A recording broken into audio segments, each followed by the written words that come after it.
Howdy there, Isaac here. We had a huge cliffhanger, longer script than usual, and I'm excited, so no intro. What if Cell survived the Cell games? The story starts now. Cell is unable to speak. He knows what happened, but hopes it isn't the case. Soma, why are you... But before Cell can finish his sentence, Soma flies past him, charging towards Gohan, landing a heavy punch on his face. This causes both Gohan and Cell to ask what he's doing, but by now, the latter has already put two and two together. Soma yells out that he's the one who will kill Gohan before charging towards him once more. Cell goes to hold his son back only to have two swords plunge through his chest. Deborah and Kogu had run up behind him, but the bug man shrugged this off, kicking them away before removing the swords and regenerating. Sure, it hurt like Hiffle, but he'd be fine. He looked around the battlefield, seeing Goku and Vegeta fighting, Soma and Gohan, Piccolo fighting Beto and Bujin, and then there was Deborah and Kogu for him. This wasn't good. If this Majin Buu guy was really as terrifying as Shin said, then all this fighting would only revive him quicker.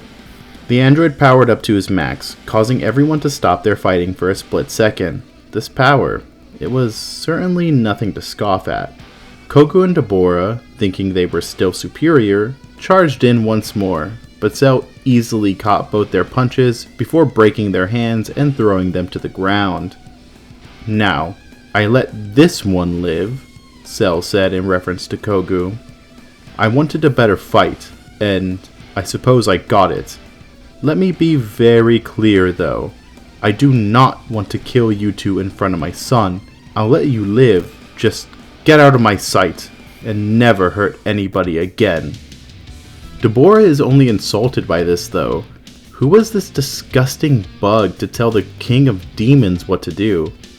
And Kogu, well, he was a bit more conflicted. He had worked so hard, training these past 6 years and even aligning himself with this wizard and demon, only to be utterly beaten again. Maybe he really should just give up. But no. His entire life he's been a pirate, he couldn't just stop now. Deborah created 2 more swords, handing one to Kogu, and the two charged forward once more. Deborah was confident he could do something, while Kogu knew this would be his last chance and went all out. The two did a dance of blades, channeling ki through them to shoot out towards Cell, this acting like a sort of destructo disc. The Bugman managed to dodge these and evade Deborah's blade, only to have Kogu's stuck into his ribs. But he didn't slow down any.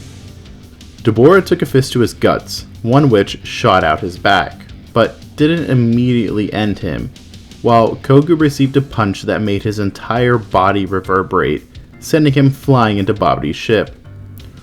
You damn mortal! How dare you do this to the Lord of Demons! Deborah swung at Cell, but he caught the remaining hand and squeezed it until the demon was on his knees. Unfortunately for you, I'm a devil when it comes to protecting my kids. Cell then decimated Deborah with a single blast, leaving nothing there but ash. The android looked over towards Kogu, seeing his body unmoving, before looking over towards Soma, who was still fighting Gohan. The two were both bruised and bloody, being roughly on even terms, the only difference being Gohan's skill. Soma was angry and fighting sloppily, simply swinging and hoping to hit, while Gohan conserved his energy, evaded his opponent's attacks, and countered when he saw an opening. Cell flew up towards them and yelled at his son. Soma, what are you doing? Stop this, we need to stop Babidi. What are you talking about, father? I'm supposed to kill son Gohan. That's why you made me, right? Gohan, hearing this and thinking Cell could also join in the fight, quickly kicked Soma into the air before teleporting behind him and launching a large Masenko into his back. This was enough to injure Soma, but he slowly regenerated and faced Gohan once more. Oh, you little... pulling a cheap trick like that. No matter. Just watch me, father. I'll make you proud and end this pathetic Saiyan. Soma powered up and launched a massive ki blast towards Gohan, who just barely was able to catch it. Cell watched on as those words echoed in his mind. Soma was doing this all just to make him proud? Just to prove himself? That was stupid. He didn't need to do that. Didn't he know he was already... Then Cell thought back to his time during the Cell games. How he constantly needed to prove he was better than everyone else. How, because his whole life he had never been perfect to anyone, according to his programming, he strived to become just that. Then he thought about how he treated Soma, constantly telling the boy how he was imperfect, how one day he would be, how he could only be good enough if he fought other people. Cell clenched his fists in anger. He wanted to punch himself repeatedly for being so stupid. But no, as bad as he felt right now, it was nothing compared to how Soma must be feeling. His son needed him more than ever now, and Cell wouldn't let him down this time. He thought back to the first thing Soma ever did, the first thing he wanted, and then charged forward. The Bugman flew as fast as he could, cocking his arms back while aiming straight for his son. Soma had just watched Gohan throw his blast into the stratosphere and was about to fly over and begin another assault, but suddenly he felt somebody wrap their arms around him. Initially, he thought somebody was trying to hold him back, but then he felt the energy and noticed that it was his father? Soma elbowed his father in the ribs and attempted to wriggle around, but he didn't move an inch. What are you doing? Let me go. I have to defeat Gohan. No, you don't. What? What was wrong with his father? For years, all he cared about was ending Gohan. Sure, he hadn't brought it up recently, but isn't this what he wanted? Something must have happened while he was fighting Deborah and Kogu. He must have hit his head or something, or be under some spell. Yeah, that had to be it. Why he was acting so out of character. Soma began elbowing his father harder, trying to escape his grasp, but Cell stayed there, only holding him tighter. You don't have to do this, Soma. I know how much you hate fighting. Yes, I do. I have to prove I'm worthy of being your son. I've never been perfect, but I can be good enough. Cell went silent for a second, thinking about what to say before tentatively continuing. Soma, you are the perfect son. You always have been. In fact, I believe the only imperfect one here is me. Soma began relentlessly elbowing his father in the ribs, yelling out that there was no way his father could concede to being imperfect, that he was always a problem and needed to be more like Cell, more like his sister. Tears began streaming down Soma's face as his punches softened and he yelled out all his imperfections. How he never wanted to fight, how he wished to explore and study creatures but was always embarrassed and thought that was something for nerds. But most importantly, how he was always too weak to be good enough for Cell. The Bugman simply stood there and held his son, unsure of what to say or do, only knowing he had to be there for him.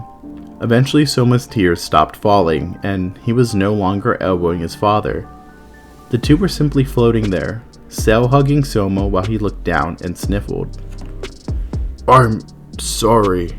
I never meant to cause so much trouble, or to hurt you. I'm sorry too. I'll do my best to be a better father, especially if you pack punches that hurt that much. The Jew chuckled as Cell let go and rubbed his ribs. The two then remembered what they were there for and looked around to see what's been going on. Gohan was long gone, but Piccolo was still there, laying on the ground.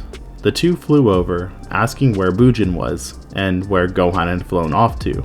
Piccolo explained that Bujin and Beto had used their psycho threads to drain his energy and feed it to Buu, before flying off. Shin and Gohan flew off to catch them, but last he saw... Piccolo trailed off as he saw Gohan suddenly blast what looked like an egg out of Babidi's ship. Seconds later, a giant pink blob appears, and he looks very angry. Gohan wasted no time in attacking said pink blob, but even though he's more powerful, he still can't quite finish Buu. Gohan is then swiftly blown away along with Shin before Cell or Soma can even get there. Soma powers up, saying together they could defeat this monster, but Cell disagrees. What? Don't tell me. Soma. His power isn't too much higher than mine, but that regeneration? That magic? It's far greater than even mine. Not to mention those two. Cell looked over towards Babidi and Kogu, who looked pretty beaten up, but were alive. Cell quickly put a hand on Soma before teleporting back to Papaya Island. Soma was confused, but Cell simply spoke to Zangia, telling her to gather everyone and prepare to leave the Earth. Soma tried to protest, as did Mei, who had just been preparing to leave since she could, sense everything that was going on. However, Cell completely shut this down and told Zangia and Finn to get the kids off of Earth. Also Pui Pui, although he was still fighting 18 at this point, with a very scared Hercule running around and dodging any stray ki blasts. Zangia agrees to this, but then she and Soma ask where he's going. Me? Well, someone has to hold that monster off, right? The two go to protest, especially Zangia, who says the kids need a father, but Cell simply smiles and teleports away. He arrives next to Piccolo, who's just watching Majin Vegeta fight Buu, and since he is more powerful here, he isn't getting completely dominated, though he isn't going to win anytime soon. Piccolo is clearly frustrated at being unable to help, as well as the fact that his energy helped bring this creature to life. Cell understood and vowed that he'd do his best to destroy Buu, but if he couldn't, he'd flee and leave the Earth to its own devices. As Vegeta gets punched back onto the ground and is about to be blasted by Buu, Cell steps in and smacks a blast towards where Babidi and Kogu are standing, which quickly shuts the wizard's boasting up. Hey, that was a direct attack! He's the one who defeated Deborah! Buu, stop fighting that Saiyan and focus on that bug creature! Buu looks at Cell, sizing him up before saying he'd take care of that bully Vegeta later. What are you doing here? Get out of my way! I have something that might take out that monster! Vegeta shakily stood up, his eyes fixated on Buu. You don't have anything that can. Not unless you have a new technique, Prince. No, it's something you're very familiar with, Cell. Now get out of my way. I need to finish this. But Cell didn't move. Well, he did, but only to get into a fighting stance. Vegeta sighed before getting ready himself. If this guy didn't want to move, then he'd get swept up in the blast too. The two warriors raced forward, with Vegeta blasting Buu in the eyes, Cell sweeping his leg, only for the prince to follow up with a knee to the stomach. Buu flew up into the air, only to be smacked down by a double axe handle from Cell. The two kept comboing Buu with surprisingly good teamwork, culminating in a Big Bang Kamehameha that really hurt Buu, nearly finishing him off then and there. However, while Buu was regenerating from a puff of smoke, Cell and Vegeta were huffing and puffing. It hadn't worked, and worse, when Buu regenerated, he was fuming. And even worse than that, his eyes were open. That's how you know things are about to get real. The pink blob rushed forward, having two pink key spheres for the warriors. Cell pushed the prince out of the way, tanking the blast with his back, the shock waves of which sent Vegeta back several meters. When he looked, the android was missing quite a bit of his back, and a limb or two. Cell was just barely able to regenerate, but it took quite a bit out of him. Vegeta was just stunned. After seeing that power, he wasn't so sure that using that move would work. What are you waiting for, Buu? Finish them off so we can conquer this world. But Buu didn't obey this time. He was amazed that this bug guy could regenerate too. Like a toddler, he went from mad to curious in a second, much to Cell's relief. Babidi attempted to order Buu to finish them off again, but he didn't listen, this time asking Cell how he was so strong. This caused the Potato Wizard to begin throwing a little tantrum right beside Kogu, who had been watching this all go down. While he still had evil in his heart, he knew that if Babidi ever got control of this creature, he'd be done with. I mean, once Buu was revived, Babidi didn't care about Dabura getting offed, let alone Beto and Bujin, who were taken care of by Gohan. Yeah, Kogu still wanted his revenge, but this wizard, he had to go. The weakened Kogu hobbled over to Babidi, who was looking for ways to control Buu. Yes, good idea, Kogu. Stay close in case I need a shield for these pests. I used you for power, but now I see that was useless. Babidi barely had time to ask what that was about before getting his head disconnected from the rest of his body via Kogu's sword. Of course, through magic he was able to survive, but Piccolo, who heard this all go down with his super hearing, used a ki blast to take care of the head. Now, Cell and Vegeta were expecting Buu to get angry about his master being offed, but he had a very lukewarm reaction. I mean, that guy was a bully and boring, so Buu didn't care. However, what Buu did care about was getting some candy. He quickly went from wishing to know about Cell to wanting candy, which was perfectly okay with the Bugman. Of course, Vegeta would go to stop the pink blob, but Cell simply put his hand out and let Buu fly off. Vegeta would yell at Cell, calling him words that would get normal YouTubers demonetized for letting the genie go like that, but Cell simply ignored him. Surprisingly, Piccolo agreed with this move though. If even the two's combined strongest attacks couldn't finish off that creature, perhaps it was better to just let him go. Any damage he does can be reversed while they come up with a plan to defeat him. Cell agrees, saying they need Vegeta if the Earth were to survive, but that he's going off planet in case things don't work out. He goes to teleport away, but somebody else yells out to them, it being Kogu. He reminds them of Buu's power, then tells them to sense what's going on. The genie had already made it to another town and was turning people into candy. In a split second, a whole town was taken out. Kogu then tells them that a power that massive, with an appetite like that, could end up wiping out all life in the universe. All this to say, even if Cell runs, he'll have to face this thing eventually, with or without allies. You make a good point. Guess you're not so bad when you're not stabbing me in the chest. Vegeta, how did your ragtag group of Saiyans get so strong before the Cell games? Perhaps we can recreate that scenario here. Hopefully the Earth will last 10 days. No, we only need one. We need to get to the lookout. Cell then grabs Piccolo, Vegeta, and very reluctantly Kogu, and teleports to the lookout. However, once getting there, they find Super Saiyan 3 Goku teaching Goten, Trunks, and Mei the fusion dance. Now, everyone is confused as to what's going on, especially Cell, who thought Mei would stay with Zangya. However, to his shock, it would seem everyone that was originally going to the ship was also on the lookout. Cell angrily asks what they are doing here, and Soma is the one to respond. He says they couldn't just leave. If there was a way to beat Buu, they'd take it, even if they didn't know Goku personally. Besides, from the lookout, Soma could watch Cell's fight.